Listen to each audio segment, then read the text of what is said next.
I was born in Europe, in a small country called Luxembourg. Okay. And that same day, the Nazis invaded Holland, Belgium, Luxembourg. Those are small countries. Yeah. So the three countries were invaded the same day. Okay. And after the Nazis came in, I was about a year and a half when we were deported to you know what deported means? Yes. Okay. We were deported, but the last minute on the train, my grandmother went up on the steps and she snatched me away from my parents. Oh wow. So this is what saved my life, Yeah. because my parents never made it back alive, you understand? Right. They went to a place where you don't come back anymore. Right. And I was in Czechoslovakia, in a camp called Theresienstadt. Okay. And we were 1,500 children. Oh my gosh. 200 came back out. 1,500 children. 200 survived after that. Yeah. So my grandmother was working there. Everybody had to work. Apparently the children had some kind of place where to stay. Okay. And I, being blonde hair and blue-eyed, I didn't look at all Jewish. Right. So they asked me to sing in front of the commandant. I spoke. I was that time 2 years old by the time. I spoke a very good German, of course. So I sang in German like this. What does a child know? Yeah. Okay. And with his help, somehow, I have to explain to you because it's difficult for you to understand. Yeah.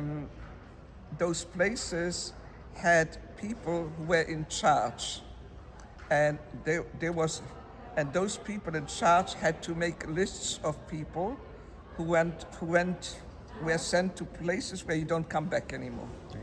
You understand? Yes. But somehow the man, he came from the same place where we came, so he had pity on us. So every time he saw our two names, he erased them. Wow. But he had to put other names on, you understand? Yeah. So he erased the names, and through the help of God, we made it until the end of the war. When he came back, of course, no more family, just my grandmother and me, the two of us. And she raised me. She raised me, okay? Yeah. With Nissim, what can I tell you how? And she was very religious, and over there was not much, but still, you know, Yeah. she did what she could, and she taught me. How old She, were you? I'm sorry. I was, with grandmother, when we came back, I was 5 years old. Okay. and you realized that you didn't have Yeah. your parents? Oh, Did you realize that you didn't have your parents with you? This I don't know. I called her mommy all the time because I called her mommy. That's what I called her. So, what as a child of 16 months, you know, after the war, when we came back, we had no place where to be. So we were in a Red Cross shelter Okay. for some times. And every day they asked us, when are you leaving? We didn't have where to go. You understand? When are you leaving? Right. Okay, so finally we found a place by some distant relative. We lived in an attic, in an attic. So I was a child, you know. So I grew up over there, and life was not easy, believe me. My grandmother was already close to 70 at the time, and there was nobody there. Which place are you talking about? Back to Poland or what?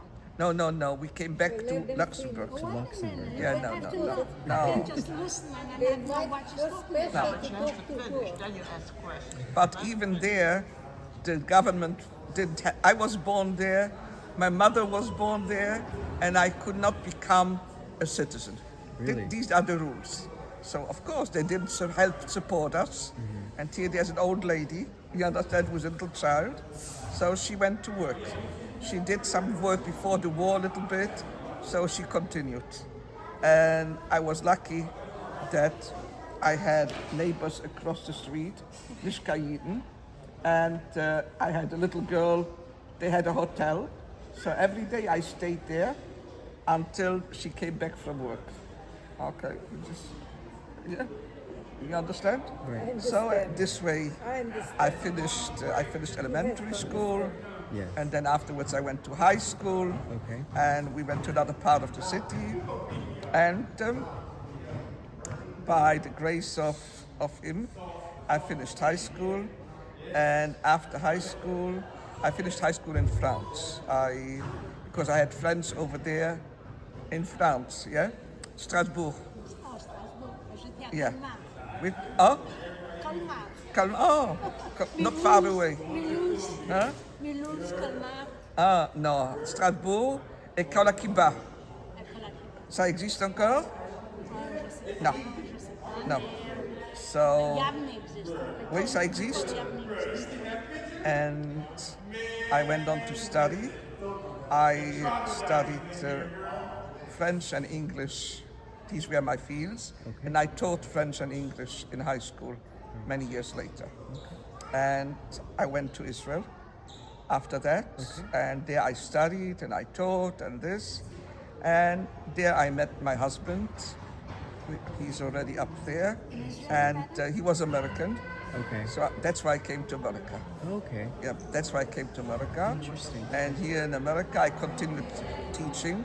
Also, I taught French and ESL to adults. Okay. You know what ESL is? Yes. Yeah, I taught ESL to adults, and I enjoyed it very much because there are people from all over the world, and it was easy for me to relate to them because I had gone through different stages in my life, Right. so it was easy for me to relate. Absolutely. So they came from Haiti, they came from Cambodia, they came from Vietnam, they came from Russia, Right. they came from all parts of the world. And I liked very much, and they kissed my hand practically, you know, because they wanted to learn, Yeah. right? And it was very interesting.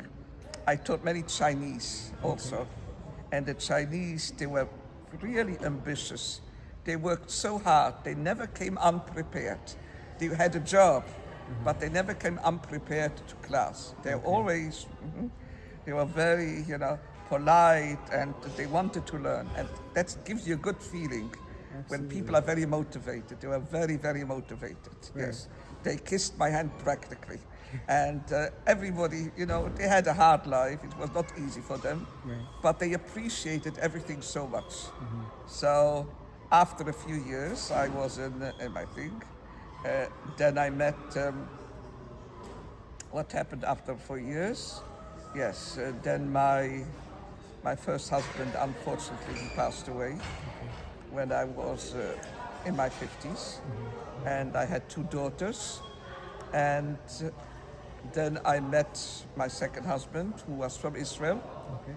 And I spent my time between America and Israel because my daughters were here, my grandchildren were here, and his children were over there. So he kept going back and forth for a few years until, until he passed away 3 months ago. Not long ago, he passed away. I'm sorry for And then, yes, and then I stayed here with the children, but because I realized I cannot be by myself Yeah. without the children. Okay. So that's my story.